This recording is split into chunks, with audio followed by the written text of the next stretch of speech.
जय राधा माधवा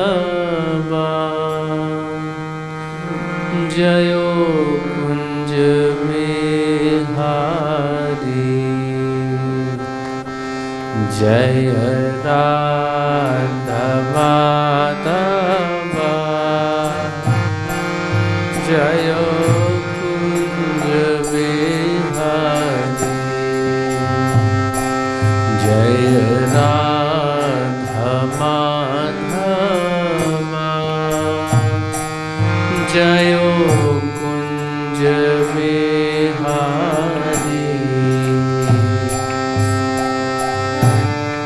बोलिए।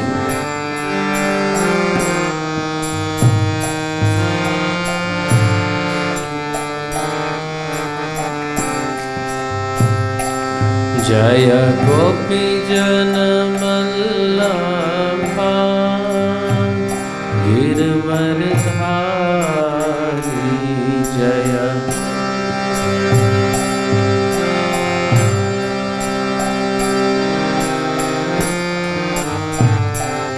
जय गोपी जन वल्लभा गिरवरधारी।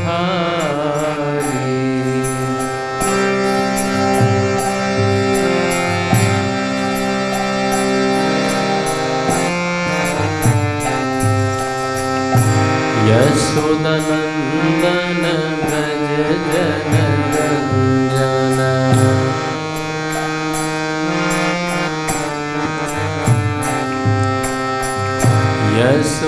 यशोदनंदन व्रज जनरंजन।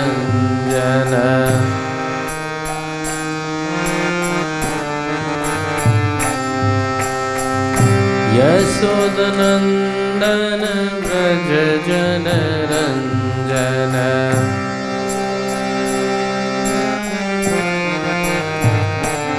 यमुना तेरा बनचारी। यमुना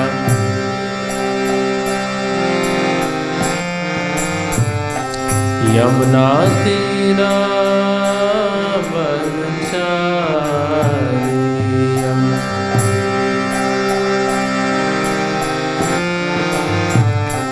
जय राधा माधवा जयो कुंज बिहारी। जय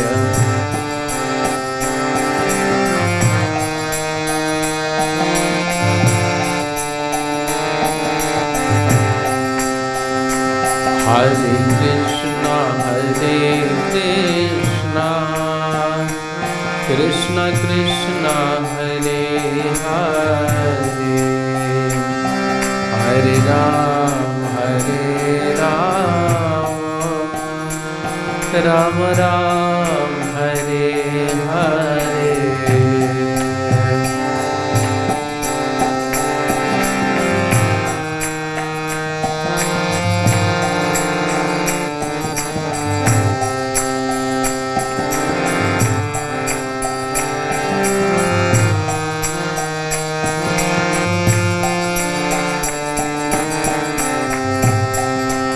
Hare Krishna Krishna Krishna Hare Hare। Hare Ram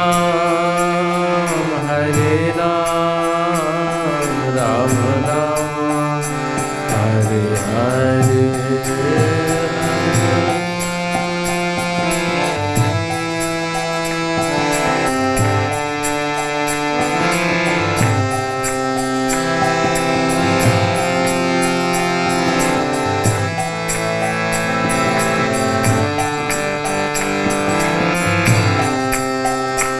जय राधा श्याम सुंदर राधा श्याम सुंदर श्री राधे।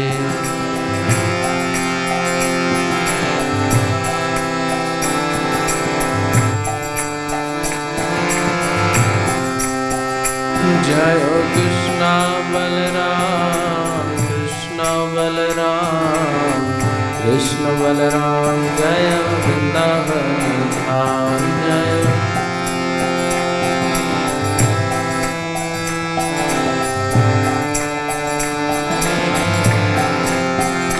जय गौरनिताय गौरनिताय गौरनिताय जय गौरनिताय जय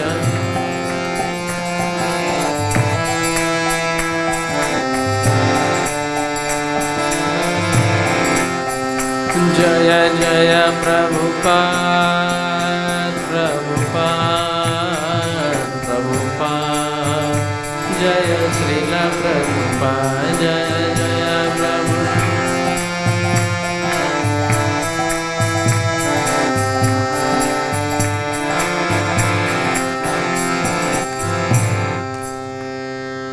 हरे कृष्ण। जय ओम विष्णुपाद परमहंस परिव्राजकाचार्य अष्टोत्तरसत Shri Srimad His Divine Grace AC Bhaktivedanta स्वामी श्रील प्रभुपाद की अनंत कोटि वैष्णव भक्त वृंद की नाम आचार्य हरिदास ठाकुर की प्रेम से कहो श्री कृष्ण चैतन्य प्रभु नित्यानंदा श्री अद्वैत गदाधर श्री वासादि गौर भक्त वृंद की श्री श्री राधा कृष्ण गोपीनाथ श्याम कुंड राधा कुंड गिरि गोवर्धन की ब्रज भूमि वृंदावन धाम की मथुरा धाम की पुरुषोत्तम क्षेत्र जगन्नाथपुरी धाम की नवदीप मायापुर धाम की गंगा माई की यमुना माई की भक्ति देवी की तुलसी महारानी की समेत गौर भक्त वृंद की सभी एकत्रित भक्तों की जय जयकार हो। हरे कृष्णा। गुरु और गौरांग की जय जयकार हो। हरे कृष्णा। ओम नमो भगवते वासुदेवाय।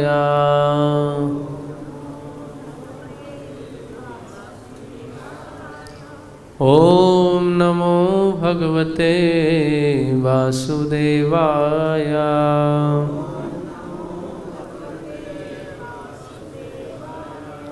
ओम नमो भगवते वासुदेवाय।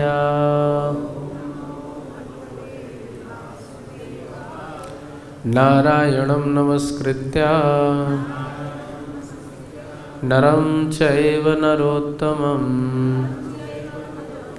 देवीं सरस्वतीं व्यासं ततो जयमुदीरयेत्। नष्टप्रायेषु भद्रेषु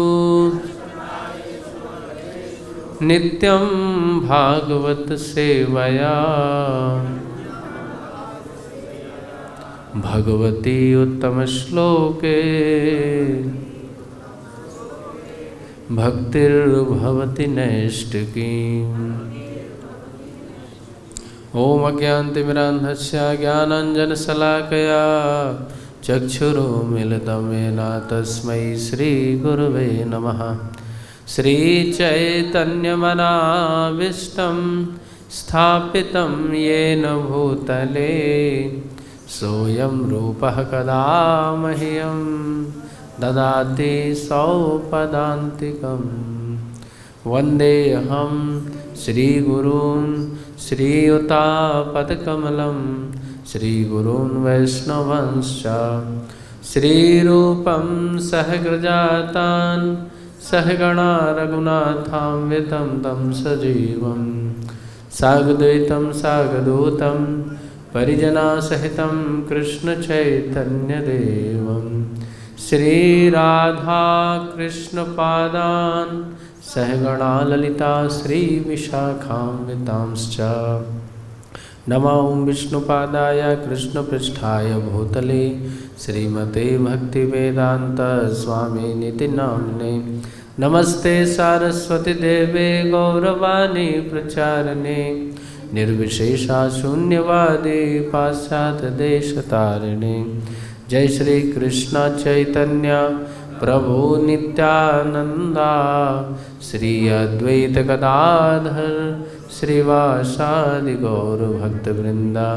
नमो महावदन्याय कृष्ण प्रेम प्रदायते कृष्णाय कृष्ण चैतन्य नाम्ने गौरत्सवे नमः।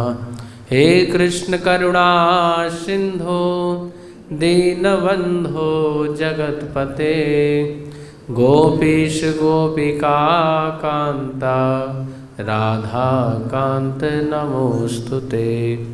तप्त कांचन गौरांगे राधे वृंदावनेश्वरी। वृषभानुसुते देवी प्रणमामि हरिप्रिये।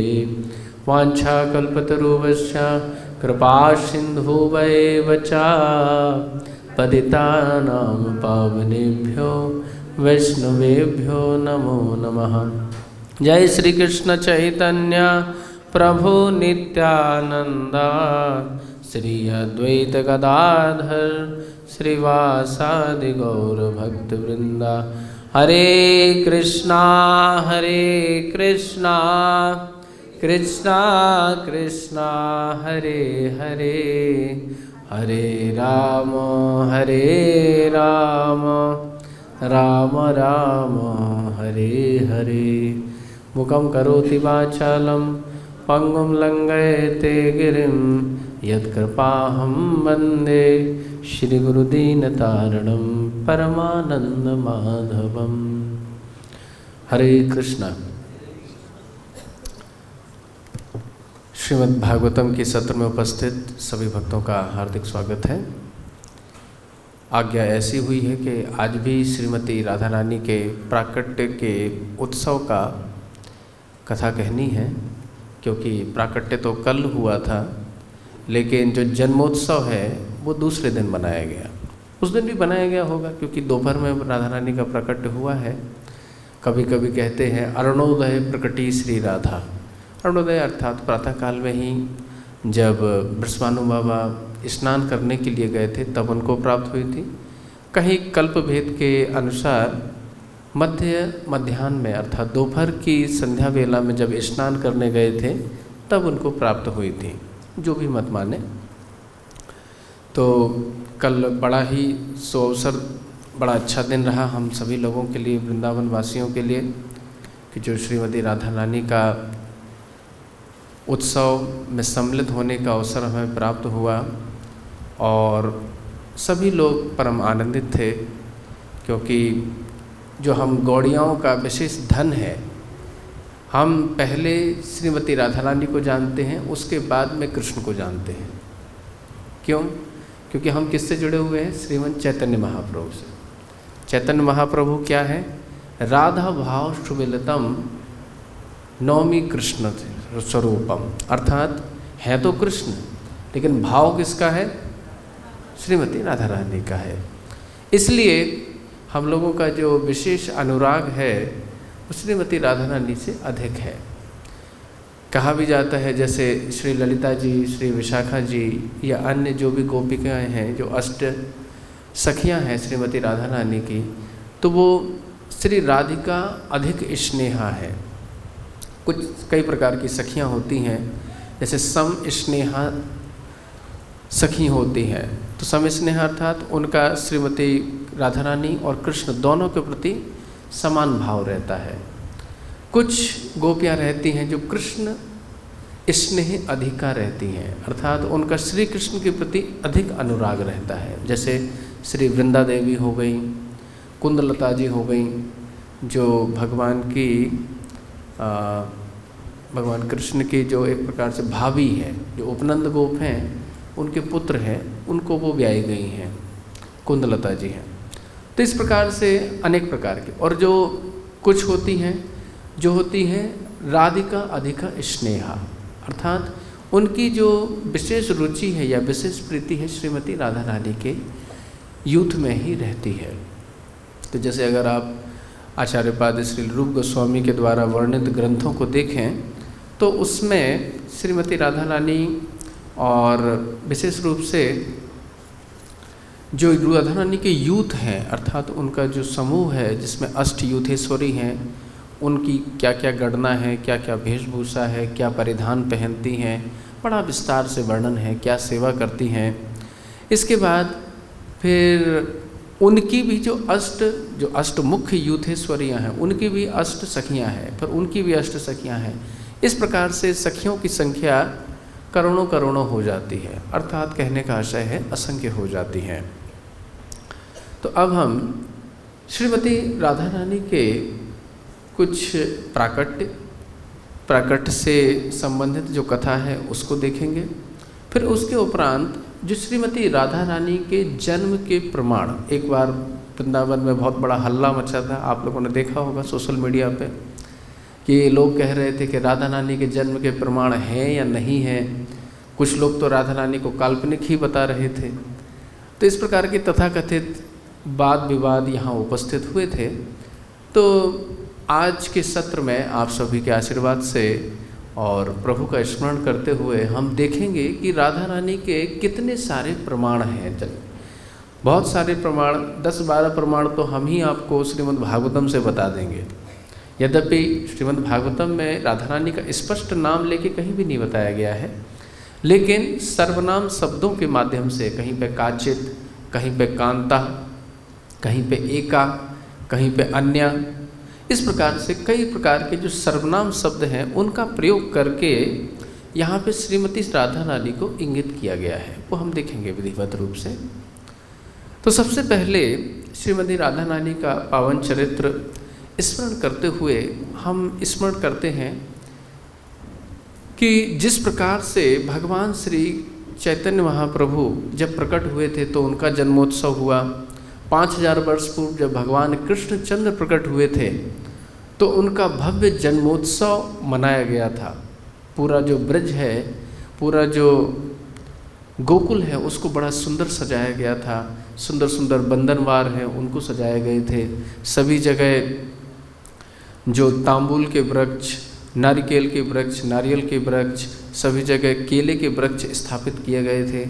जितने भी मार्ग थे उनको बड़ा ही सुंदर ढंग से सींचा गया था और सभी लोग परम आनंदित होकर के गायन, वंदन, गीत गायन ये सब कर रहे थे और भगवान कृष्ण की गुणा स्तुति कर रहे थे। तो ये सब तो जो लीला है आप सभी लोग विधिवत जानते ही हैं। इसी प्रकार से जब राधा रानी का भी प्राकट्य हुआ था तो समस्त ब्रजवासी परम आनंदित हुए थे। तो राधा रानी के जन्मोत्सव में भी जिस प्रकार से भगवान कृष्ण के जन्मोत्सव में वृषभानु बाबा और कीर्तिदा मैया आई थी, कि नंद बाबा के ये सब मित्र हैं, वृषभानु बाबा, चंद्रभानु बाबा और भी जितने भी लोग हैं जो समस्त ब्रज में राजा हैं, वो सभी नंद बाबा के मित्र हैं और बड़ा स्नेह रखते हैं। इस कारण सभी के सभी आमंत्रित करने पे सभी लोग भगवान कृष्ण के जन्मोत्सव में सम्मिलित हुए थे।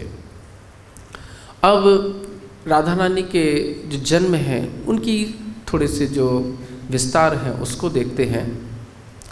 कि देखा गया है कि रावल जो गांव है, जो गोकुल के निकट में ही है, वहाँ पे श्रीमती राधा रानी का प्राकट्य हुआ।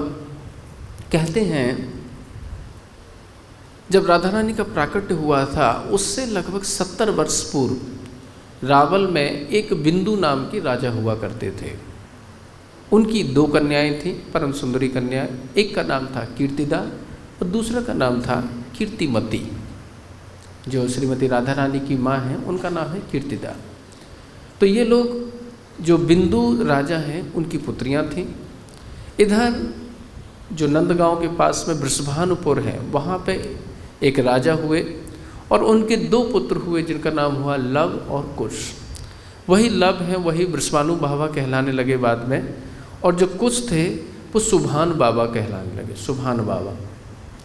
तो इस प्रकार से इन दोनों कन्याओं का, जो बिंदु राजा की 2 कन्याएं थीं, कीर्तिदा और कीर्तिमती, उन दोनों को लव और कुश के साथ में विवाह कर दिया गया। अर्थात वृषभानु बाबा को कीर्तिदा मैया ब्याही गई और जो सुभान थे उनको कीर्तिमती ब्याही गई। अब रस का एक सिद्धांत होता है, जैसे आपने देखा है कृष्ण लीला में कि भगवान कृष्ण कब प्रकट हुए, जब नंद बाबा 82 वर्ष के हो गए थे, जब उनको सारी आशा ही छूट गई थी। अब उनको आशा नहीं थी बिल्कुल से भी कि हमारे यहाँ कोई गोपाल का, किसी बालक का जन्म हो गया, तब भगवान जाके प्रकटे थे। तो भगवान क्या है, भक्त की बहुत परीक्षा लेते हैं। भगवान ऐसे ही किसी को प्राप्त नहीं हो जाते। जब व्यक्ति एकदम भूख में छटपटा जाता है और जब उसके सामने भोजन परोसा जाता है तो उसका जो भोजन का आनंद है उसका क्या कहना। अब भूख नहीं है तो भले ही आपके सामने रबड़ी, मालपुआ और बढ़िया बढ़िया व्यंजन रखे जाए, उसका आनंद नहीं आएगा। लेकिन अगर अच्छी भूख है तो सूखी रोटी में भी आपको एक विशेष स्वाद की प्राप्ति होगी। तो इसीलिए भगवान भी बड़े कौतुकी हैं। अपने रस का विस्तार करने के लिए और अपने प्रति स्नेह की वृद्धि करने के लिए भगवान क्या करते हैं, विलंब कराते हैं लोगों को, थोड़ा सा विलंब से। जैसे आपने रास पंचाध्याय में देखा होगा कि गोपिकाएं बहुत देर तक ढूंढती रहीं, गाती रहीं, लेकिन भगवान जब गोपियाँ एकदम रोने लग गईं, विलाप करने, रुरुदम सुस्वरम राजन, है ना, तो वहाँ पे तब जाके तब आविर्भूत सौरी, तब जाके भगवान कृष्णचंद्र वहाँ प्रकट हुए। तो कहने का तात्पर्य है भगवान अपनी लीला के माध्यम से दर्शा रहे हैं कि भगवान कब प्रकट होते हैं, जब किसी के हृदय में एकदम लौल्यता, जो लालच है एकदम बढ़ जाता है, जब हृदय में अब तो ऐसा हो जाता है कि अब भगवान के बिना हम नहीं रह सकते, तब कहीं जाकर के भगवान हमारे हृदय में या हमारे समक्ष या लीला के माध्यम से प्रकट होते हैं। तो इसी प्रकार से जब वृषभानु बाबा और कीर्तिदा मैया के यहाँ पे कोई संतान नहीं हुई तो किसी ने इनको बताया कि आप एक जो देवी हैं जिनका नाम है त्रिपुर सुंदरी, जैसे आप त्रिपुरा में जाएं तो वहाँ पे एक देवी हैं जिनको त्रिपुर सुंदरी अर्थात भगवती, जो दुर्गा देवी का ही एक स्वरूप है, तो उनकी आराधना करने लगते हैं। ब्रज में कई बार देखा गया है, जैसे नंद बाबा भी श्रीमद् भागवतम में ही वर्णन है कि अंबिका पूजन करने के लिए अंबिका वन में जाते हैं और चतुर्दशी के दिन शिव पूजन करने के लिए भी जाते हैं, जिस दिन उनको जो अजगर ग्रस लेता है सुदर्शन नाम का। जैसे पर्जन्य नाम के गोप थे जो नंद बाबा के पिताजी हैं, वो पूर्व काल से इंद्र देवता की पूजा कर रहे थे। जैसे राधा रानी है वो स्वयं सूर्य पूजा करती हैं, चंद्रावली जी हैं वह गौमंडला चंडी की उपासना करती हैं। तो ब्रज में सभी को अन्य अन्य देवी देवताओं का उपासना करते हुए देखा गया है, लेकिन उनका अभीष्ट क्या है, उनका प्रयोजन क्या है? उनका प्रयोजन यही है कि कृष्णचंद्र हमें प्राप्त हो। जैसे नंद बाबा जितनी भी उपासना कर रहे हैं, या तो नारायण की कर रहे हैं, अंबिका की कर रहे हैं या शिव जी की कर रहे हैं, उनका उद्देश्य क्या है कि हमारा जो लाला है कृष्ण है वो हमेशा सुखी रहे, यह उद्देश्य है। तो अगर प्रयोजन भगवान कृष्ण का प्रेम प्राप्त करना है या तत्सुखी भाव से भगवान कृष्ण को सुखी करना है, तो सच्ची मानिए आप किसी की भी आराधना करें, किसी भी देवी देवता की करें या भले पीपल की करें, बट वृक्ष की करें, लेकिन हमारा इष्ट ये है कि भगवान कृष्ण हमें प्राप्त हो या हम कृष्ण की सेवा कर पाएँ, तो हमें उससे कोई हानि नहीं होगी। अब जैसे जितनी भी गोपिकाएं हैं कात्यायनी पूजना करती ही हैं ना, कात्यायनी व्रत, भक्त लोग भी कात्यायनी व्रत करते हैं, कई सारे भक्तों को करते हुए देखा गया है, माताएं भी करती हैं, पुरुष भी करते हैं। लेकिन इस व्रत के माध्यम से क्या उद्देश्य रहता है उनका, है ना, जैसे गोपियों ने बोला भी था कि नंद गोप सुतम पतम देवी पति में कुरते नमः, कि हे देवी कात्यायनी महायोगिन महायोधन अधीश्वरी नंद गोप सुतम देवी पति में कुरते नमः, कि नंद गोप सुत अर्थात जो नंद बाबा के प्राण प्यारे लाला हैं कृष्ण हैं, उनको हमारा परमेश्वर बना दीजिए, उनका हमें पति बना दीजिए हमारा। तो ये उनका भाव है। तो आराधना किसी की भी की जाए उसमें दोष नहीं है, प्रयोजन क्या है वो मुख्य वस्तु है। अब भले ही आप कृष्ण की उपासना कर रहे हैं, लेकिन अगर प्रयोजन है कि सांसारिक वस्तु प्राप्त करनी है, ठीक है, हो जाएगा, उसमें कोई हानि नहीं है, लेकिन फिर प्रेम प्राप्त करने में विलंब हो सकता है। जैसे ध्रुव को काफ़ी समय तक के बाद फिर जब भगवान के दर्शन तो हो गए थे, लेकिन 36,000 वर्षों के बाद फिर वैकुंठ में वो जा पाए थे। तो इस प्रकार से विलंब हो जाता है कई बार, अगर हमारे हृदय में सांसारिक वासनाएं उत्पन्न हो जाएं तो जब इन्होंने 70 वर्ष तक वृषभानु बाबा और कीर्तिदा मैया ने त्रिपुरा सुंदरी नाम की जो भगवती थी उनकी उपासना की, उपासना करने के बाद उनको स्वयं भगवती ने समाधि में दर्शन दिया और भगवती कहती हैं कि मैं तुम्हारी उपासना से बहुत प्रसन्न हूँ और ये जो प्रकट हुई थी वो देवशयनी एकादशी, जो अभी आषाढ़ी एकादशी होती है ना, जिस पर देवशयन कर जाते हैं, तो उसी दिन ये देवी प्रकट हुई थी और उसी दिन उन्होंने उनको आशीर्वाद दिया था। क्योंकि इनकी जो इच्छा थी, सामान्यतः जितने भी ग्रस्त लोग होते हैं उनकी ये अभिलाषा रहती है कि हमारे घर में पुत्र का जन्म होना चाहिए, ऐसा देखा भी गया है। लेकिन वृषभानु बाबा और कीर्तिदा मैया की क्या अभिलाषा है कि हमारे यहाँ पे तो एक सुंदर लाली का जन्म होना चाहिए। इनकी बचपन मतलब जब से ही इनका विवाह हुआ है, इनके हृदय में यही उत्कंठा है। तो जब त्रिपुर सुंदरी नाम की भगवती जब प्रकट हुई तो उन्होंने वरदान दिया कि आपके यहाँ पे एक कन्या नहीं, आपके यहाँ 2 कन्याएं और 1 पुत्र का जन्म होगा। सबसे पहले प्रथम वर्ष में श्रीदामा जो भगवान के परम मित्र हैं और भगवान के जो नर्म सखा हैं, भगवान के कई प्रकार के सखा होते हैं, तो उसमें से एक नर्म सखा होते हैं। नर्म सखा की क्या विशेषता होती है कि भगवान कृष्ण जो साख्य लीलाएं करते हैं उनमें तो उनका प्रवेश है ही, भगवान कृष्ण जो कुंज में जाते हैं या निकुंज में प्रवेश करते हैं या गोपियों के साथ में मिलन करते हैं, तो उसकी भी उनको भान रहता है, उसका भी उनको अंदेशा रहता है कि क्या भगवान क्या करने वाले हैं, किस गोपी से कब मिलेंगे। और ये कभी कभी दूत का भी कार्य करते हैं, है ना, वो मैसेंजर जो रहता है ना, कि भगवान का जो संदेश है वो राधा रानी तक और गोपियों तक भेजना है, तो कोई तो होना चाहिए। तो भगवान अपने इन सखाओं के जो नर्म सखा हैं इनके माध्यम से ही वहाँ भेजते हैं। तो जब सबसे पहले जो लाला जन्मे उनका नाम था श्रीदामा। अगले वर्ष फिर श्रीमती राधा रानी का जन्म होता है, जो कल की तिथि थी, राधा नक्षत्र में भाद्र पक्ष शुक्ल की अष्टमी की तिथि में, कभी अरुणोदय में कभी मध्याह्न में श्रीमती राधा का जन्म होता है। तीसरी जो इनकी पुत्री थी उनका नाम था मंजूश्री। इनका नाम जैसे आपने अनंग मंजरी का नाम सुना, तो ये राधा रानी की छोटी बहन ही है, साक्षात छोटी बहन है मंजूश्री। इनको मंजू श्यामा भी कहा जाता है, ये अनंग मंजरी है। तो ये मंजरी नहीं है, जैसे मंजरियों की क्या स्थिति होती है, जितनी भी यूथेश्वरी होती हैं उनकी वो दासियाँ होती हैं, अर्थात उनको इस जैसे वो रास में जो प्रवेश होता है उस प्रकार से नहीं रह करती, लेकिन भगवान कृष्ण की और राधा रानी की सभी प्रकार से सेवाएं करती हैं। वो उनकी अवस्था जो सामान्य यूथेश्वरियाँ होती हैं उनसे थोड़ी छोटी होती है, अर्थात 11 वर्ष 12 वर्ष। यूथेश्वरियों की जो अवस्था होती है वो 14 वर्ष से उससे थोड़ी सी अधिक होती है।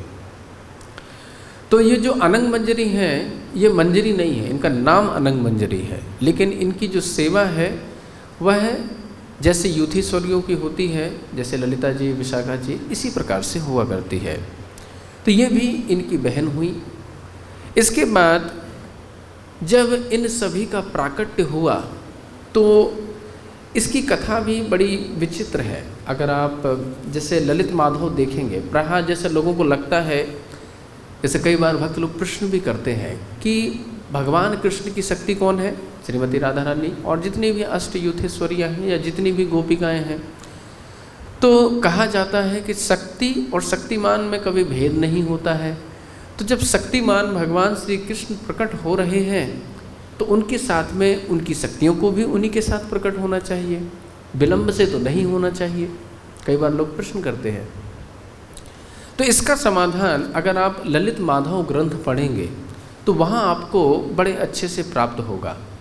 ललित माधव ग्रंथ में श्री रूप गोस्वामी पाद बड़े विस्तार से समझाते हैं कि ये अष्ट महाशक्तियाँ कौन हैं। प्रकरण आता है, आप लोगों ने सुना ही होगा कि जब वसुदेव जी भगवान कृष्ण को लेकर के मथुरा से आते हैं, गोकुल में पधरा देते हैं, और यशोदा और नंद बाबा की जो कन्या रहती है अष्टभुजाधारी, उनको लेकर के आते हैं। जैसे ही लेकर के आते हैं, दुष्ट कंस को सूचना प्राप्त हो जाती है कि किसी शिशु का जन्म हुआ है, बालिका का जन्म हुआ है। कंस भी एकदम डरते हुए, बाल बिखरे हुए आता है और देवकी के हाथ से उस कन्या को छीन लेता है और पृथ्वी पे दे मारना चाहता है उसको मारने के लिए। लेकिन वहाँ पे एक विलक्षण घटना हो जाती है। सभी लोग जानते हैं कि अदृष्टतः अनुजः विष्णु सद्य ते अंबरम गतः, कि तुरंत ही देह अंबरम गता, वह हाथ से छूट करके आकाश में चली जाती है। अब आकाश में जाके क्या कहती है, जो श्रीमद् भागवतम में तो केवल इतना ही कहा गया है कि दुष्ट कंस, तुम्हारा मारने वाला कहीं अन्यत्र जन्म ले चुका है, अब तू उत्पाद मत कर, ब्रजवासियों को मत सता। लेकिन अन्य पुराणों में, हरिवंश पुराण और अन्य पुराणों में बड़े विस्तार से बताया गया है कि उन देवी ने कुछ और भी सूचनाएं दी थी, केवल एक वाक्य नहीं बोला था, और भी कुछ सूचनाएं दी थी। तो ललित माधव में श्रील रूप गोस्वामी ने कृपा करके वहाँ पे लिखा हुआ है, रूप गोस्वामी कहते हैं वहाँ पे कि अरे दुष्ट कंस, मतलब वो देवी बोल रही हैं कंस से कि तुम्हारा मारने वाला जन्म ले चुका है, और इसके साथ में इसकी जो अष्ट महाशक्तियाँ हैं वो भी कल परसों में जन्म ले लेंगी। तो इसका तात्पर्य क्या हुआ? ये वास्तव में कभी कभी सही सूचना नहीं दी जाती है, कभी दिग्भ्रमित करने के लिए कल परसों कह दिया जाता है। जैसे हमें किसी को एग्जैक्ट नहीं बताना है कि हम कहाँ रहते हैं, तो कोई पूछे कहाँ रहते हो, बोले वृंदावन में। वृंदावन में कहाँ? बोले हाँ यहीं इस्कॉन मंदिर के पास में रहते हैं, लेकिन आप क्या एग्जैक्ट गली नंबर, मकान नंबर आप नहीं बताएंगे, क्योंकि आप उससे दूरी रखना चाहते हैं। लेकिन इसी प्रकार से ऐसा समझ लेना चाहिए कि यहाँ पे भी उन अष्टभुजाधारी ने, जिससे कंस कुछ चोट फोट ना करे, किसी को उत्पात ना मचाए किसी के ऊपर, तो क्या करते हैं, वहाँ पे सूचना देते हैं कि परः श्वः, जो हमने ग्रंथ अभी हाल में ही संकलित किया है, उसमें हमने विस्तार से इसके उल्लेख किए हुए हैं, ललित माधव वगैरह के रेफरेंस, ये कथा भी उसमें आती है कि किस प्रकार से उन अष्ट महाशक्तियों का जन्म होता है। तो कंस के सामने वह देवी प्रकट होती हैं और बोलती हैं कि भगवान कृष्ण के साथ में जो तुम्हारा मारने वाला विष्णु है ना, उसके साथ में उसकी अष्टभुजा जो अष्ट महाशक्तियाँ हैं उनका भी जन्म हो चुका है। कब हुआ है? श्वः परश्वः, या कल या परसों में होने वाला है या हो गया है, इस प्रकार से कहा। वो जितनी भी अष्ट महाशक्तियाँ हैं परम प्रतापी हैं, और उनमें से जो दो कन्याएं हैं चंद्रावली और श्री राधा, वो तो उनका तो कहना ही क्या है। जो भी व्यक्ति उनसे विवाह करेगा वो शिव जी को भी परास्त करने वाला होगा। जब कंस तो वैसे दुष्ट बुद्धि था, उसके बाद में जब कान में बात चली गई कि अच्छा कि जो व्यक्ति उन कन्याओं से विवाह करेगा वह शिव जी को भी जीत सकता है, तो उसके मन में तो विचार आया कि हो पहले तो इन कन्याओं का ही हरण कर लो अपन। तो उस दुष्ट ने उन कन्याओं का हरण करने का योजना बनाई, और योजना बनाने के बाद वह विचार करने लगा कि जैसे ही ये कन्याएं बड़ी हो जाएंगी मैं इनके साथ में विवाह कर लूँगा और मैं शिव जी को भी जीतने वाला हो जाऊँगा। उसके मन में ये विचार आया। लेकिन अब इसको संपादन कौन करे? तो सबसे पहले अभी कृष्ण का जन्म कब हुआ है? मध्य रात्रि में, प्रातः काल की बेला, जब नंदोत्सव, इधर गोकुल में तो नंदोत्सव हो रहा है और इधर कंस की कैबिनेट मीटिंग चल रही है ना। सभी लोग जितने भी हैं दुष्ट खल वहाँ पे सब सम्मिलित हैं और क्या कर रहे हैं, एक दूसरे से मंत्रणा कर रहे हैं कि क्या किया जाए। हमारे जो राजा हैं उनका मारने वाला तो जन्म ले चुका है, तो किसी ने कहा कि जितने भी बच्चों का, जितने भी बालकों का जन्म हुआ है उनका वध कर दिया जाए। उन्होंने कहा ठीक है चलो भाई ऐसा कर देते हैं। लेकिन इसके पहले किसी और ने कहा कि पहले एक काम करना चाहिए, बालिकाएं जितनी भी ये अष्ट शक्तियाँ जितनी भी जन्मी है ना, इनका पहले हरण करना चाहिए। कंस को ये बात भी अच्छी लगी। कंस ने कहा कौन करेगा ये कार्य? तो पूतना ने सबसे पहले हाथ उठाया। वहाँ पे अघासुर, बकासुर, सल, तोषण, चाडूर, मुष्टिक जितने भी थे वहाँ पे दुष्ट खल वहाँ पे बैठे हुए थे। पूतना बड़ी दुष्ट थी, उसके हृदय में पहले से ही बच्चों का, जितने भी कहा भी गया है, पूतना बालघातनी रुधिराशिनः, कि बालघातनी बच्चों को मारने वाली थी। रुधिराशिनः भगवान के लिए जिघांसी मारने के लिए आई थी, तथापि उसको देवगति प्राप्त हो गई, अर्थात भगवान के धात्र्योचित गति प्राप्त हुई भगवान के लोक में, गोलोक में। तो इस प्रकार से पूतना को जब सूचना प्राप्त हुई कि तुम्हें अष्ट महाशक्तियों का हरण करना है, तो सबसे पहले वो कहाँ जाती है, उन अष्ट शक्तियों का हरण करने के लिए विंध्याचल पर्वत की ओर जाती है। जैसे ही विंध्याचल पर्वत की ओर जाती है तो थोड़ा सा पहले विंध्याचल पर्वत में वो शक्तियाँ जो राधा रानी और चंद्रावली विंध्याचल में कैसे आई वो भी जानना आवश्यक है। तो इसका पूरा ललित माधव में पूरा वर्ण विस्तार से वर्णन है। अगर आप उसका पहला अध्याय पहला अंक पढ़ेंगे तो आपको ये सारी कथा वहाँ विस्तार से मिल जाएगी। तो जैसे ही पूतना वहाँ विंध्याचल में पहुँचने लगती है तो विंध्याचल जो पर्वत है वो बड़े दिव्य है। जितने भी यहाँ की शक्तियाँ हैं या नदियाँ हैं, जितने भी पर्वत हैं, उनका एक मनुष्य स्वरूप भी होता है। जैसे हर एक जीव का 3 स्वरूप होता है, आदि दैविक, आदि भौतिक और आध्यात्मिक। तो इसी प्रकार से जैसे यमुना जी है तो एक तो आदि भौतिक स्वरूप है, जो नदी बह रही है वो आदि भौतिक है। एक उनका आदि दैविक स्वरूप है, जैसे कालिंदी जो भगवान की 8 महिषियाँ हैं, 8 पट्टरानियाँ हैं, उनमें से कालिंदी जो एक ब्याही गई हैं वह यमुना का ही आदि दैविक स्वरूप है। और एक उनका स्वरूप है आध्यात्मिक स्वरूप। आध्यात्मिक स्वरूप के रूप से जो यमुना जी है वो कृपा शक्ति है। ठीक इसी प्रकार से जो विंध्याचल पर्वत है, एक तो पर्वत है, पर्वतमाला के रूप में है, दूसरा उनका एक व्यक्तित्व है और उनकी एक पत्नी भी थी। जब विंध्याचल पर्वत ने देखा कि मेरा जो प्रतिद्वंदी है ये सबसे बड़ा पर्वत कौन सा है? हिमालय। तो हिमालय के प्रतिद्वंदी थे ये तो इन्होंने फिर सोचा कि अरे जब हिमालय की पुत्री जो पार्वती हैं उनका जो जमाई है वो कौन है? शिव जी है।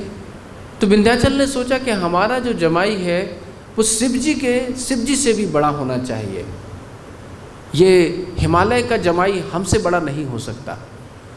तो विंध्याचल ने जो ब्रह्मा जी हैं उनकी उपासना करना प्रारंभ कर दिया। काफ़ी दिन तक उपासना की। ब्रह्मा जी इनसे प्रसन्न हो गए।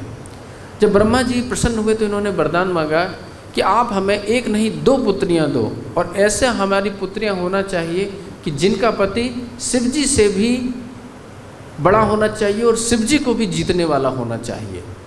अब ब्रह्मा जी को वरदान देना पड़ा, तथास्तु।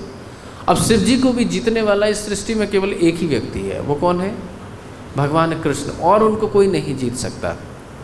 तो भगवान, अब इन्होंने वरदान तो दे दिया, लेकिन जो राधा रानी और चंद्रावली हैं ये कीर्तिदा की नित्य औरस पुत्री है, नित्य पुत्री हैं। तो अब ये विंध्याचल के पास में कैसे जाएं? तो इसकी भी योजना बनाएगी। जैसे बलराम जी को आकर्षण किया गया था, पहले बलराम जी कहाँ आए थे? देवकी के गर्भ में आए थे। फिर योग माया के माध्यम से उनको आकर्षण करके रोहिणी के गर्भ में स्थानांतरित किया कर दिया गया था, और फिर इसी प्रकार से उनका गोकुल में जन्म हुआ था। इसी प्रकार से जो राधा रानी और चंद्रावली हैं ये गर्भ में जब अपनी माँ के गर्भ में आई थी, कीर्तिदा मैया के गर्भ में और इधर कीर्तिमती के गर्भ में आई थी, तो इनको योग माया के माध्यम से क्या किया गया था? जो विंध्याचल की पत्नी है उनके गर्भ में स्थानांतरित कर दिया गया था। जब समय आया तो इनका फिर जन्म हुआ। अब पूतना जब आई तो इनका जन्म हो चुका था, कुछ ही क्षण पहले इनका जन्म हुआ था। सबसे पहले पूतना ने जो 6 कन्याएं थी, जो अन्य 6 शक्तियाँ थी, जैसे विशाखा जी, ललिता जी, भद्रा जी, सैव्या जी, इनका पहले हरण किया, और अंत में वह विंध्याचल पर्वत के महल में पहुँची, और वहाँ से उसने चंद्रावली और श्रीमती राधा रानी का हरण कर लिया। जैसे ही उसने हरण किया और हरण करके वो मथुरा की ओर उड़ने लगी, तुरंत ही विंध्याचल ने अपने पुरोहितों को बुलाया और राक्षस नाशक मंत्र का प्रयोग किया। जैसे ही मंत्रों का उच्चारण किया, सबसे पहले एक कन्या गिर गई जिसका नाम था चंद्रावली। वो गिरती हैं कहाँ पे? कुंडनपुर में, जो भीष्मक राजा हैं उनके पास में निकट में गिरती हैं। जब प्रातःकाल में भीष्मक राजा स्नान करने के लिए जाते हैं तो वहीं पे उनको नदी में एक कमल के ऊपर तैरती हुई जो चंद्रावली जी हैं वो उनको प्राप्त होती हैं। जब दूसरी बार राक्षस मारण मंत्र का प्रयोग किया गया तो जितनी अन्य कन्याएं थीं, 7 कन्याएं, जो राधा रानी जिसमें से प्रमुख हैं और ललिता, विशाखा और सब हैं, वो सब की सब वहाँ क्या हो जाती हैं? गिर जाती हैं। तो जैसे ही तो इन सब का जो प्राकट्य हुआ है वो ब्रज में ही हुआ है। तो इन सब का जो गिरी तो कहाँ? ब्रज के अन्य अन्य क्षेत्रों में। जैसे आपने देखा होगा बरसाने के पास में बहुत सारे क्षेत्र हैं जो अष्ट गोपियों के जो मुख्य जो गोपियाँ हैं उनके जन्म स्थान है ना, जैसे कमई है और अन्य सारे जो स्थान हैं वहाँ पे हैं। ललिता जी का क्या है, ऊंचा गांव है, तो वो सब स्थान में वो जाके गिर गई। अब जितने भी गोप थे उनको पौर्णमासी जी के द्वारा आदेश हुआ कि ये आपकी ही कन्या है और इनको आप अच्छे से पालिए। तो इसी प्रकार से जब वृषभानु बाबा प्रातः काल में स्नान करने के लिए गए थे, तो इसी प्रातः काल के स्नान की वेला में उन्होंने उस सुंदर कन्या को देखा जो राधा रानी थी। और राधा रानी को जैसे ही देखा तो बड़े आनंदित हो गए। उनको लगने लगा कि मैं जिस कन्या की कल्पना कर रहा था वो कन्या तो यही मुझे प्राप्त हो गई है। उसी समय पौर्णमासी जी आती हैं और पौर्णमासी जी उनको कहती हैं कि ये तुम्हारी ही कन्या है और तुम इसका अच्छे से पालन करो। इसके बाद पौर्णमासी जी चली जाती हैं और फिर ब्रह्मा जी आते हैं और ब्रह्मा जी उनको समझाते हैं और जो पूरी लीला हुई है कि कैसे तुम्हारी कन्या विंध्याचल को पहुंची और विंध्याचल से फिर यहाँ आई, उस सारी कथा को एकांत में वृषभानु बाबा को सुनाया जाता है। फिर वृषभानु बाबा को पूरा साक्षात्कार हो जाता है, पूरे आश्वस्त हो जाते हैं कि नहीं नहीं, ये जो कन्या है ये हमारी ही कन्या है और कोई बालिका नहीं है। और उसके बाद फिर राधा रानी का धूमधाम से जो प्राकट्य उत्सव है वो 15 दिन बाद बनाया गया। तो ऐसा तो हो नहीं सकता कि कृष्ण पहले जन्म जाए और उनकी जो शक्ति है, अब राधा रानी के विषय में कहा गया है जो राधा रानी का जो स्वरूप है वो महाभाव स्वरूप है। एक क्षण तो बहुत बड़ी बात है। जैसे गोपियाँ गोपी गीत में कहती हैं त्रुटि युगायते त्वाम अपश्यताम, कि एक त्रुटि जानते कितना समय होता है, सब समय की सबसे छोटी इकाई है। अगर आप तृतीय स्कंद पढ़ेंगे और वहाँ पे एकादश अध्याय पढ़ें तो वहाँ पे समय की गणना होती है। और समय की गणना में जो सबसे पहली इकाई है वो त्रुटि कही गई है। अर्थात जो तृष्णेणु, आप जैसे आपने कभी कभी देखा होगा प्रातः काल में खिड़की खोलते हैं या जो खपरेल घर होते थे पुराने ज़माने में, तो वहाँ से एक जो सूर्य की किरण आती है उसमें हजारों पार्टिकल दिखते हैं, है ना। तो उस छोटे से तृष्णेणु को जो 3 अणु मिलके बने हुए हैं उसको पार करने में जो समय लगता है, कितना समय होगा, बहुत कम समय होगा। मतलब हजारों तृष्णेणुओं का हजारों त्रुटि मिलाई जाएंगी तब तो एक क्षण बनेगा। एक क्षण क्या होता है कि जो पलक झपकती है ना, 1 सेकंड में 3 पलक झपक जाती हैं, निमिष बोलते हैं जिसको, तो उसका भी हजारों भाग छोटा। तो इतना भी जो व्यक्ति विरह नहीं सह पाता है तो वो क्या 15 दिन का विरह सह लेगा? नहीं सह सकता कदापि नहीं सह सकता। लेकिन अब लीला करनी है तो उनको कुछ दिन के लिए पहले विंध्याचल को दिया गया, क्योंकि विंध्याचल की भी इच्छा थी कि हमारी ऐसी पुत्रियाँ होनी चाहिए, तो उनकी भी पुत्री हो गई। इधर वृषभानु बाबा तो राधा रानी के नित्य पिता हैं, कीर्तिदा मैया नित्य मैया हैं, तो उनको भी वात्सल्य सुख की प्राप्ति होनी चाहिए। तो इस प्रकार से पूतना के माध्यम से इन सारी कन्याओं को कहाँ, इस ब्रज में पटकवा दिया। तो पूतना ने बड़ा श्रेष्ठ कार्य किया। कहने में ऐसा लगता है कि पूतना ने जैसे केवल दुष्टता का कार्य किया है, लेकिन इन सभी कन्याओं को जो विंध्याचल के यहाँ पे या आसपास जन्मी थी उनको ब्रज में लाने का कार्य किसने किया? पूतना के द्वारा ही किया गया। तो भगवान तो खैर किसी से भी कुछ भी करवा सकते हैं, कर्तुम अकर्तुम अन्यथा कर्तुम सब समर्थ हैं। तो पूतना ने ये दिव्य कार्य किया। तो इसलिए चूँकि पूतना का जो पूर्व जन्म है वो आप सभी जानते ही हैं, जो विंध्यावली कहते हैं कि जो बलि महाराज थे उनकी पुत्री थी। उनकी जो पुत्री थी रत्नावली, विंध्यावली तो उनकी पत्नी का नाम था। तो उनमें 2 भाव प्रकट हुए। जब उन्होंने वामन भगवान को देखा तो उनके हृदय में वात्सल्य आ गया और उनको लगा कि ये तो मेरा पुत्र होना चाहिए, अगर ये मेरा पुत्र होता तो मैं अपना स्तनपान इसको कराती। लेकिन जब बलि महाराज का सर्वस्व हरण कर लिया गया तो उसमें क्या हो गया? द्वेष उत्पन्न हो गया, क्रोध उत्पन्न हो गया और ईर्ष्या उत्पन्न हो गई। उसने सोचा कि मैं इसको दूध तो पिलाऊंगी, लेकिन कैसा? विषैला दूध पिलाऊंगी। तो भगवान ने भी तथास्तु कह दिया कि ठीक है, तो मुझे दूध तो पिला सकोगी लेकिन मुझे मार नहीं सकोगी।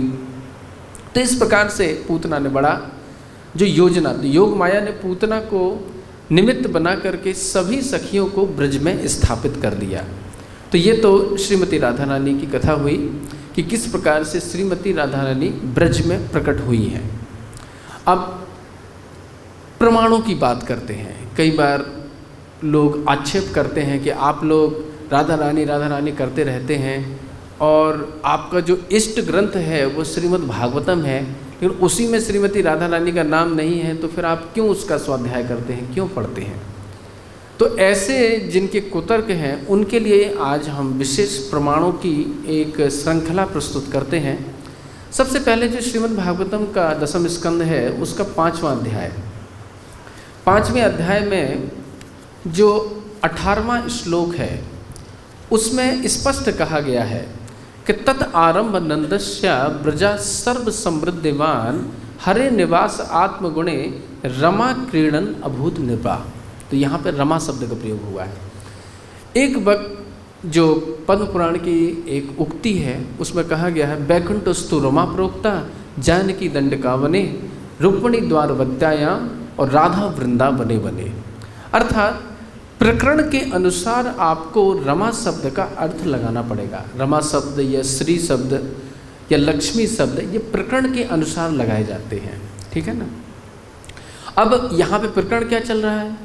यहाँ पे ब्रज प्रकरण चल रहा है, गोकुल का प्रकरण चल रहा है। तो यहाँ पे रमा शब्द का क्या अर्थ होगा? श्रीमती राधा रानी। तो जैसे कहा गया है बैकुंठस्तु रमा प्रोक्ता, अगर बैकुंठ का प्रकरण चल रहा है तो वहाँ पे क्या समझा जाएगा? लक्ष्मी जी, ठीक है ना। बैकुंठस्तु रमा प्रोक्ता या रमा लक्ष्मी एक ही बात है। जानकी दंड और जानकी जी का प्रसंग चल रहा है, रामायण का प्रसंग चल रहा है और वहाँ पे रमा शब्द प्रयोग हुआ तो वहाँ पे श्री जानकी जी समझा जाएगा। और अगर यहाँ द्वारका का प्रसंग चल रहा है तो रमा शब्द से क्या समझा जाएगा? रुक्मिणी जी या फिर अन्य सत्यभामा जी हैं उनको भी समझा जा सकता है। और राधा वृंदावने बने, अगर श्रीमती राधा रानी को कब इंगित किया जाएगा? जब वृंदावन का प्रसंग चल रहा है। तो यहाँ पे स्पष्ट लिखा हुआ है 10वें स्कंद का 5वां अध्याय और 18वां श्लोक हरे निवास आत्मगुणे, कि जब भगवान श्री कृष्ण प्रकट हो गए तो श्रीमती राधा रानी भी एक छोटी सी बालिका के रूप में यहाँ ब्रज में रावल में क्रीड़ा करने लगी। रसिकों ने जो शुद्ध भक्त हुए हैं जिन्होंने राधा रानी का स्मरण किया है उन्होंने वर्णन किया है, और हमारे गोपाल चंपू ग्रंथ में भी इसका वर्णन आता है, अन्य ग्रंथों में वर्णन आता है कि राधा रानी जब छोटी सी बालिका थी, घुटमन चलते थे, जैसे कृष्ण घुटमन चलते थे ना, तो राधा रानी भी चलती थी।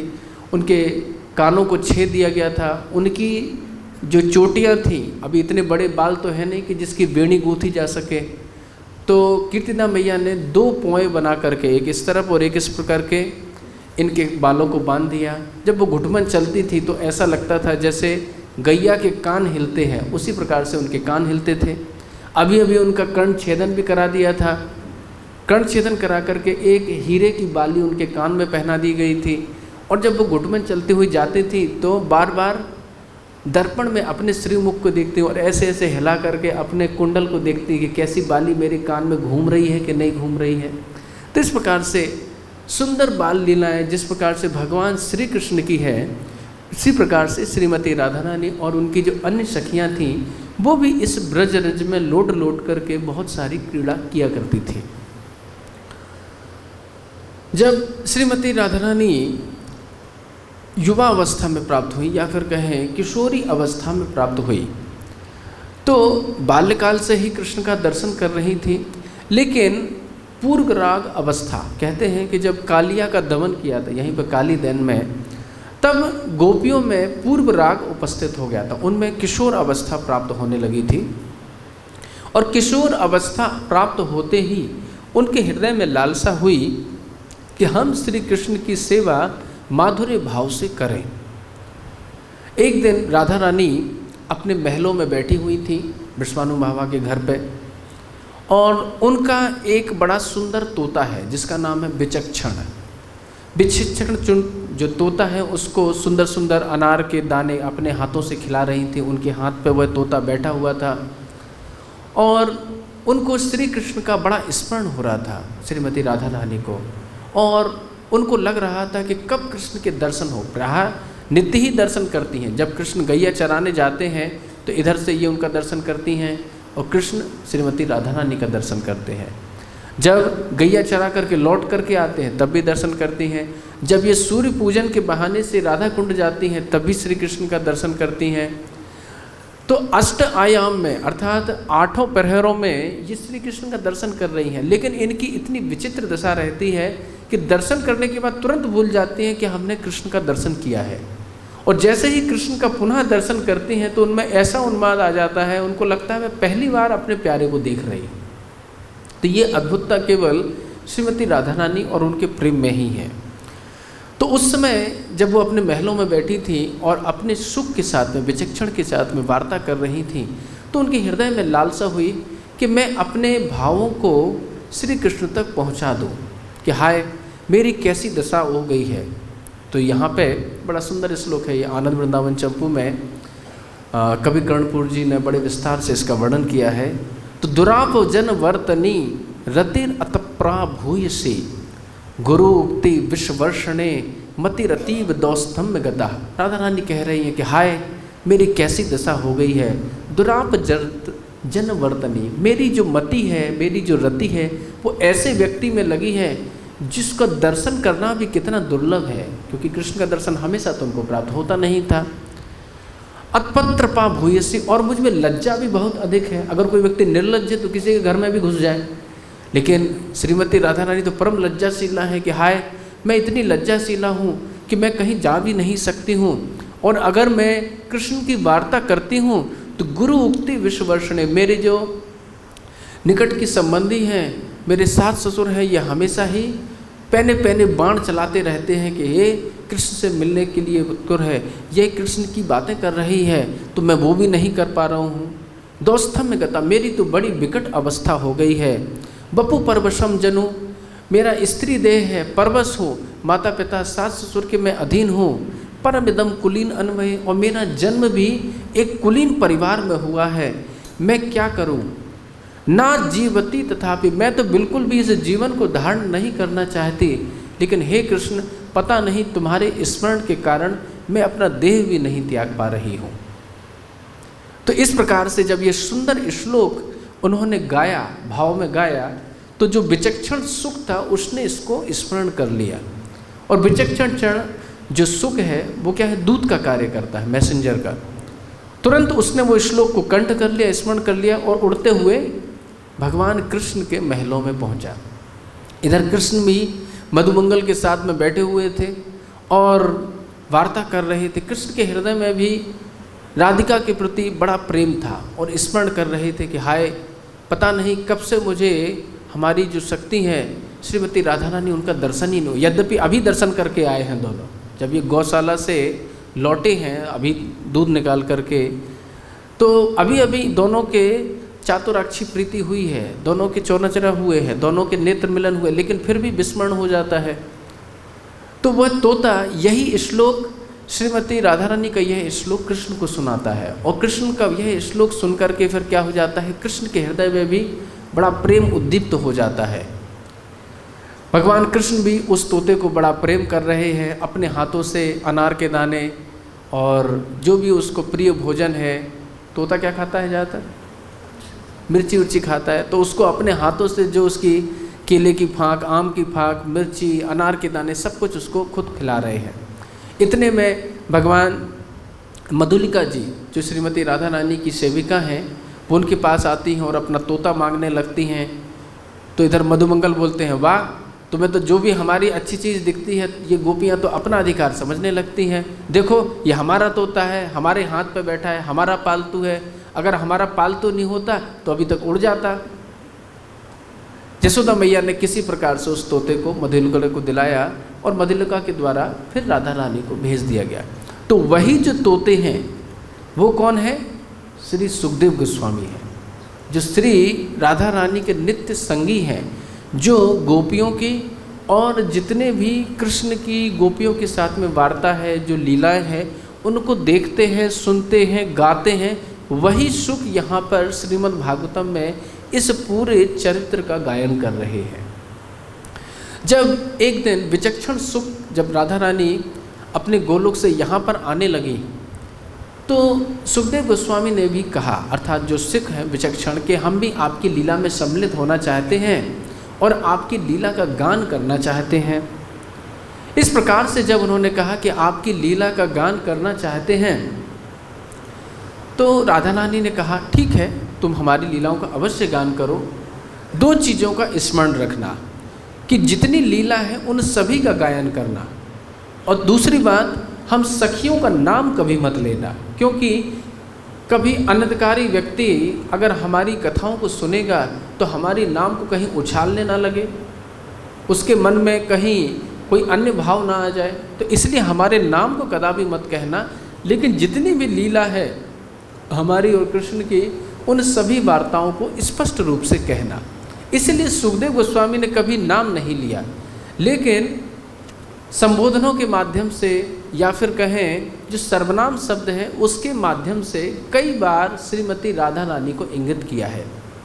अगर आप रास पंचाध्याय की श्री जीव गोस्वामी पाद की वैष्णव तोषणी टीका और श्री सारार्थ दर्शनी जो श्री विश्वनाथ चक्रवर्ती ठाकुर पाद की टीका है, अगर उसको विस्तार से पढ़ेंगे तो उसमें उन्होंने स्पष्ट रूप से लिखा हुआ है, जब श्लोकों की इन सर्वनाम शब्दों की व्याख्या आती है तो जीव गोस्वामी पाद अपने हृदय पर हाथ रखते हुए और राधा रानी से क्षमा याचना करते हुए कहते हैं कि यद्यपि हे स्वामी जी, आपने हमें आदेश दिया था कि आपका नाम नहीं लेना है, लेकिन भावावेश में आपका नाम हमसे लिख गया है और निकल गया है, अब लिख गया तो लिख गया, अब क्या करें।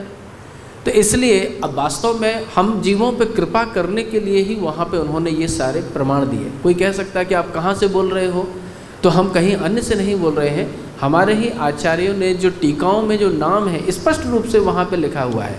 अगर जैसे आप रास पंचाध्याय का जो श्रीमद् भागवतम का 10वें स्कंद का 30वां अध्याय देखें, जब गोपियाँ कृष्ण का अन्वेषण कर रही हैं, कृष्ण गोपियों को छोड़ करके भाग गए हैं, और छोड़ करके भागने के बाद फिर क्या हुआ है कि कृष्ण यहाँ वहाँ घूम रहे हैं, एकांत में हैं, इधर गोपियाँ अनेक वृक्षों से, लताओं से, फूलों से, पृथ्वी से, सभी से पूछ रही हैं कि आपने हमारे कृष्ण को देखा क्या। तो वही यहाँ पे दर्शाया जा रहा है। तो 30वें अध्याय का सबसे पहले जो 11वां श्लोक है, उस श्लोक में गोपिकाएं कहती हैं कि कांता अंग संग कुछ कुमकुम रंजिताया। ये 11वां श्लोक है 30वें अध्याय का। इसमें स्पष्ट बोला है कांता संग। जब भगवान श्री कृष्ण के सुंदर चरण चिन्हों को गोपियाँ देखती हैं और उन चरण चिन्हों में भगवान के 19 चरण चिन्ह विराजमान हैं, 19 चरण चिन्ह में भी कुमकुम रंगी हुई है।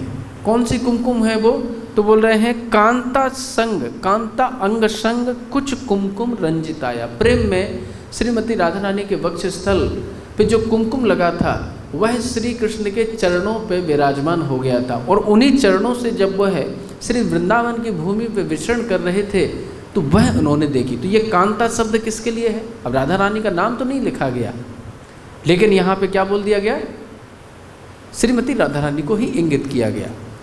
फिर इसके बाद आगे फिर बोला जा रहा है, फिर अन्य इस प्रकार से वो लीलाओं का स्मरण करने लगी और भगवान की जितनी भी लीलाएं हैं उनका अनुकरण करने लगी। अब श्रीमद् भागवतम का जो प्रसिद्ध श्लोक है, जिसको प्रायः भक्त लोग कहा कहते हैं कि अन्या राधितो नूनम, है ना, ये सब श्लोक सभी जानते हैं कि अन्या राधितो नूनम भगवान हरिरीश्वरः। जब गोपिकाओं ने, सभी समस्त गोपिकाओं ने इस यूथेश्वरी अर्थात श्रीमती राधा रानी की भावभंगिमा और उनके ऐश्वर्य को देखा तो इनको समझ में आ गया कि वास्तव में अगर कोई भगवान की भक्ति कर रहा है या कृष्ण की सेवा कर रही है तो यही गोपी है। अन्या राधितो नूनम, इसने ही जैसे हरि की सेवा की है ऐसी सेवा हमने तो कभी नहीं की। तो यहाँ पे जो अन्या शब्द है, सर्वनाम शब्द है, ये किसके लिए है, श्रीमती राधा रानी के लिए। इसके ठीक एक पहले श्लोक है, इसमें भी जब ये चरण चिन्हों को खोजते हुए जा रही हैं तो कस्या पदानी एतानी याताया नंद सूना, तो उन्होंने देखे कि 4 चरण चिन्ह दिख रहे हैं इनको। 2 चरण चिन्ह किसके हैं, भगवान श्री कृष्ण के हैं, और उनके ही ठीक बगल में श्रीमती राधा रानी के भी 19 चरण चिन्ह विराजमान हैं। राधा रानी का पैर थोड़ा छोटा है, कृष्ण का थोड़ा बड़ा है। उन दोनों के चरण चिन्हों के समझ के देखकर समझ गई कि एक कोई विशेष गोपी है जो नंद सूनिना, कि भगवान कृष्ण चंद्र के साथ में गई हुई हैं। तो इससे उनको समझ में आ गया कि यहाँ पे विशेष कोई सखी है। तो यहाँ पे कश्या, ये भी एक सर्वनाम शब्द है, कस्या कोई एक गोपी है पदानी चयतानी कि जिसके कृष्ण के साथ में ये चरण मिलते हुए दिख रहे हैं। कृष्ण चले जा रहे हैं, कृष्ण ने अपना एक कंधा श्रीमती राधा रानी के कंधे पर रखा हुआ है और दोनों गलबैयाँ दिए हुए वृंदावन में विहार कर रहे हैं। तो यहाँ पे जो कस्या शब्द है वो किसके लिए है? ये है 27वां श्लोक। तो कस्या पदानी चैतानी याताया नंद सून्या। तो हमारे चक्रवर्ती पाद और जीव गोस्वामी पाद ने वैष्णव तोषणी दोनों टीकाओं में इस नाम का उल्लेख किया हुआ कि यहाँ पे कस्या शब्द श्रीमती राधा रानी के लिए है। इसके बाद 31वां जो श्लोक है, ना लक्षन्ते पदतरम तस्या नूनम तृणांकुर है। फिर उन्होंने थोड़े आगे जाकर देखा कि अब यहाँ पे तो चरण चिन्ह दिख नहीं रहे हैं उस गोपी के। हाँ, लेकिन उन्होंने ध्यान से देखा कि कृष्ण के चरण चिन्ह और गहरे हो गए हैं।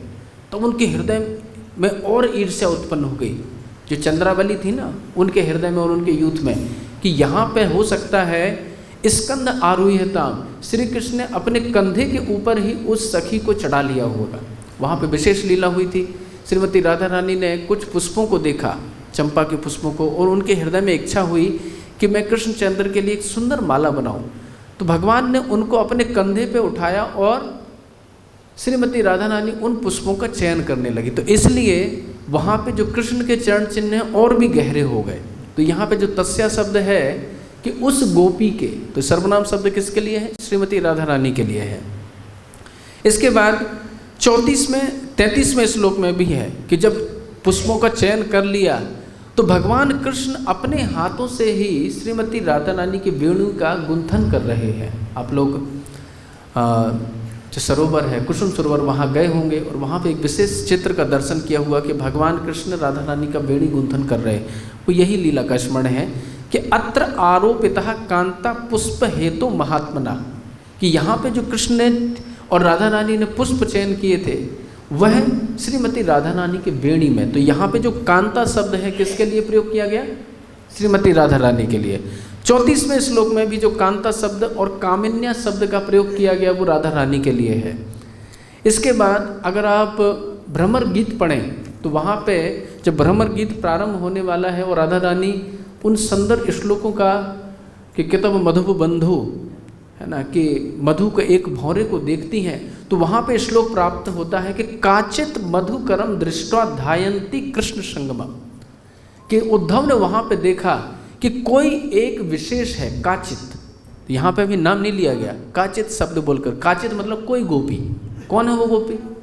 श्रीमती राधा रानी, और कौन होगी? तो वहाँ पे भी आचार्यों ने कृपा करके वहाँ पे उल्लेखित किया है कि यह दिव्य गोपी काचित मधुकरम दृष्टवा ध्यायन्ति कृष्ण संगमम, कि अपने कृष्ण के साथ में जितने भी जो लीलाएं हुई थी उनका स्मरण करके प्रिय स्थापितम दूतम, जो उस भौरे को देखा तो ये लगा कि भगवान ने ही, कृष्ण ने ही, नाथ ने ही मेरे लिए कोई दूत भेजा है। और दूत के प्रति वहाँ पे बड़े चलचित्र वचन, जो 10 प्रकार के जो दिव्य वचन हैं श्रीमती राधा रानी का है, बड़े दिव्य हैं। तो वहाँ पे अब्रवीत, वो वहाँ पे कहने लगी। तो बहुत सारे प्रमाण हैं, ये तो मैंने थोड़े से ही दिखा पाया हूँ, समय का चूँकि अभाव है, समय हो गया है, प्रसादम की भी बेला है समय की। तो ये सारे प्रमाण तो कहाँ से हैं? श्रीमद् भागवतम से। बृहद गौतमी तंत्र से 5 मिनट और लेंगे, क्षमा चाहते हैं थोड़ा विलम्ब हो गया। प्रसाद तो देखिए जीवन भर हम लेते ही रहेंगे। थोड़ा सा अगर राधा रानी के जो प्रमाण हैं इनकी अगर गोष्ठी पूरी हो जाएगी तो हमारी गौड़ी वैष्णव के लिए भी एक फ़क्र की बात होगी कि हमारे पास इतने प्रमाण हैं। कई लोग प्रश्न चिन्ह उठा देते हैं, कहाँ है प्रमाण, कहाँ है प्रमाण। तो अब आप लोग इन सारे प्रमाणों के माध्यम से हमारी गौड़ी वैष्णव जो हमारे आचार्यों ने कृपा की है उसको आप प्रदर्शित कर सकते हैं और जो दुष्ट हैं उनकी बोलती बंद कर सकते हैं।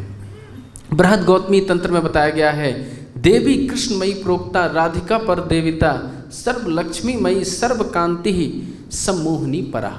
यहाँ पे श्रीमती राधा रानी का जो तत्व है वो बड़े अच्छे से समझाया गया है।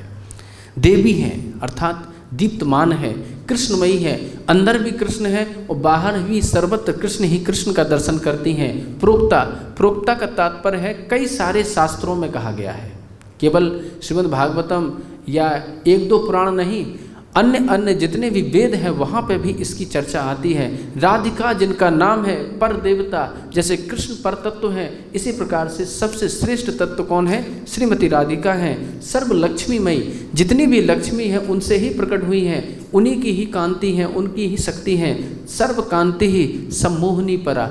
अरे वो सामान्य जीव तो छोड़ो, हम लोग आकर्षित हो जाएं तो क्या बात है उनकी शक्ति के प्रति।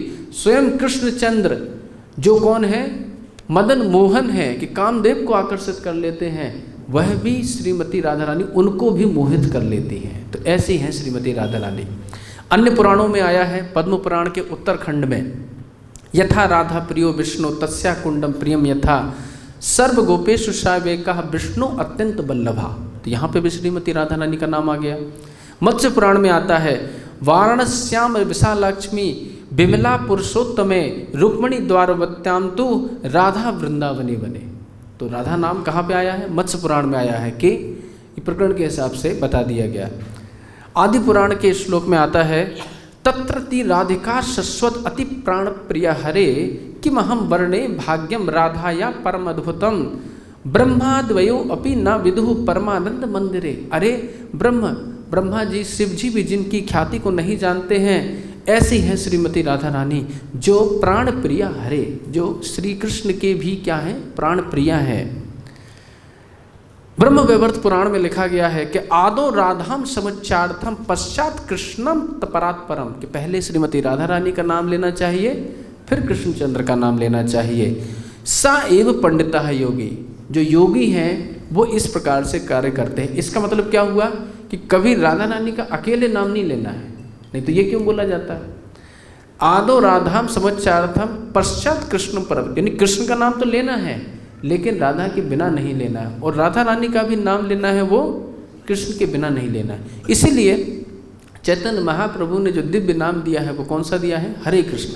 जो हरा जो नाम है वो श्रीमती राधा रानी। हरा शब्द का क्या अर्थ होता है? मनोहरा, कि जो हरि का भी मन हर ले वो है हरा। तो ऐसी, अब हरा का संबोधन क्या हो जाता है? हरे। जैसे राधा का क्या हो जाता है? राधे, है ना, हे राधे ब्रज देवी की, है ना, तो राधे हरे।